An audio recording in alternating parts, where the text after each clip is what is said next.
Leo was a brilliant young man, but his mind was a whirlwind. Every decision, every interaction, every simple task became a grand internal debate, a relentless what-if game that never seemed to end. He spent hours replaying conversations, analyzing potential outcomes, and worrying about things that rarely, if ever, came to pass. This constant overthinking felt like a heavy chain, dragging him down. It stole his sleep, dimmed his joy, and made even the smallest steps forward feel monumental. He longed for quiet, for a moment of peace from the endless chatter inside his head, but it felt impossible to achieve. One evening, as Leo sat by his window, lost in thought about a test he had tomorrow, a soft, shimmering light appeared in his room. From it emerged a gentle, ethereal figure. She had eyes that glowed with a warm, steady light and a calming aura. "I am Whisper," she said, her voice like a soothing melody. "I sense the tempest within you."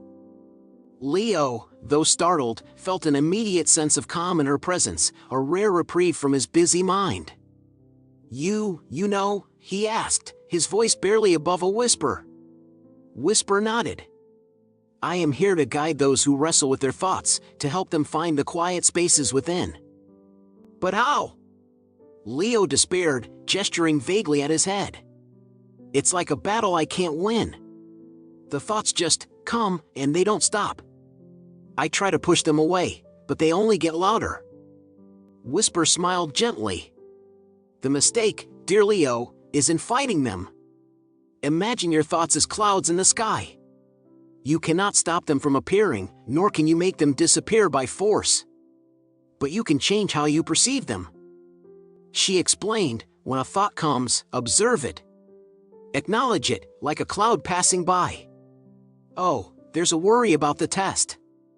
Then, without judgment, let it drift. Do not cling to it, do not chase it, and do not try to dispel it. Simply watch it go." Leo tried. The next morning, as a flurry of worries about his test began, he remembered Whisper's words. "There's a thought about failing," he mentally noted, then imagined it floating away like a cloud. It was difficult, the thoughts tugging at him, trying to pull him back into the whirlwind. Whisper reappeared that afternoon, finding Leo still struggling. "It's like they have their own gravity," Leo sighed. "They just keep coming back." "And that is perfectly normal," Whisper assured him. "This is a practice, not a one-time fix. Each time you observe and release, you are building a new path in your mind. You are teaching yourself that you are not your thoughts, you are the one observing them." She then introduced him to anchors. "When the clouds become too many, too dense, find your anchor. It could be your breath, feel it enter and leave your body. It could be the sounds around you, the birds singing, the hum of the refrigerator, or the feeling of your feet on the ground. These anchors ground you in the present moment," Whisper continued. "They pull you away from the future worries and past regrets that fuel overthinking. They remind you that right here, right now, you are safe." Leo began to practice diligently. When he felt the familiar surge of overthinking, he would take a deep breath, focusing entirely on the sensation of air filling his lungs, then slowly leaving. He'd listen to the distant sounds of children playing, or feel the texture of his shirt. At first, it was hard. The thoughts still swirled, but now, he had a tool. He wasn't trying to eradicate them, but rather to find a small space of calm within their midst. With each successful attempt, the space grew a little larger, a little clearer. Whisper would visit him often, offering gentle encouragement. "Remember, Leo, your mind is a powerful tool. You are learning to be its gardener, not its slave. You choose what to nurture, and what to let wither." One day, as Leo walked through a park, a challenging conversation he'd had earlier began to replay in his mind. The usual anxiety started to bubble up, the what-ifs clamoring for attention. But this time, Leo didn't get swept away. He noticed the thoughts, acknowledged them, and then gently shifted his focus to the warmth of the sun on his face, the rustle of leaves in the trees, and the rhythm of his footsteps. The thoughts were still there, like distant murmurs, but they no longer held him captive. He was walking through the park, truly present, feeling the peace of the moment. It was a profound shift. Whisper appeared beside him, a radiant smile on her face. "You found it, Leo." The quiet within. It was always there, waiting for you to discover it. Leo smiled back, a genuine, unburdened smile. "It's not gone completely," he admitted, "but it's different. I feel like I have control now, or at least, I know how to navigate it." "Indeed," Whisper confirmed. "Overthinking is not a switch you simply turn off.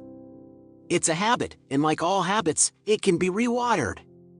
You've learned to observe without judgment and to ground yourself in the present." She further explained that self-compassion was key.